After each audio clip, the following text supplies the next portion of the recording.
dragon's daughter.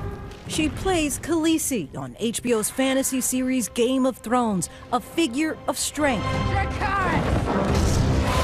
But now Emilia Clarke is revealing her own near-death experience, detailing to The New Yorker not one but two aneurysms during her 20s. The first symptom, an agonizing headache at the gym. And I suddenly get this unbelievable pain that felt very much like an elastic band around my brain.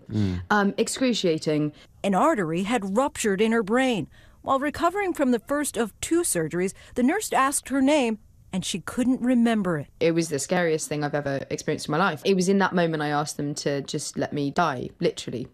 Soon after that, during a publicity tour for season 2, she describes being so woozy, so weak, that she sipped on morphine in between interviews. Clarke is fortunate. Of the 30,000 to 40,000 cases of ruptured aneurysms annually, half are fatal. It's estimated that roughly 6 million unruptured cases may exist. But the thing about Star Wars is that on every other movie that is that huge, you've got lots of green.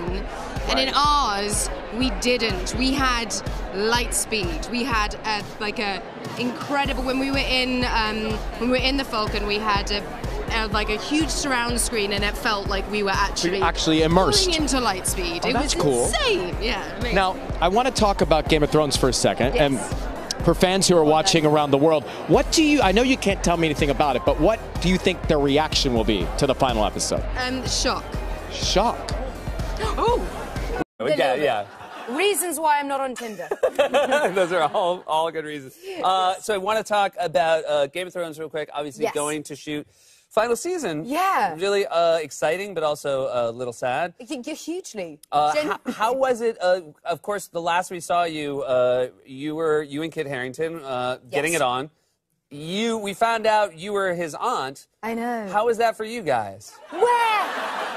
I know, because we do. Okay, so Kit and I do this thing where because we're mates and it's weird, before we do have a romantic moment, we do this kind of, you're going in for a snog and you go, oh God, look, I'm going to throw up. And so then with this kind of new knowledge, it sort of was like, oh, our funny joke that's actually really accurate. Yeah. Like, it's actually now really like, oh, snogging a family member. That's alarming. Well, I'm glad it's finally caught up to where you guys were approaching it from. Well, exactly, yeah. We already knew. Yeah.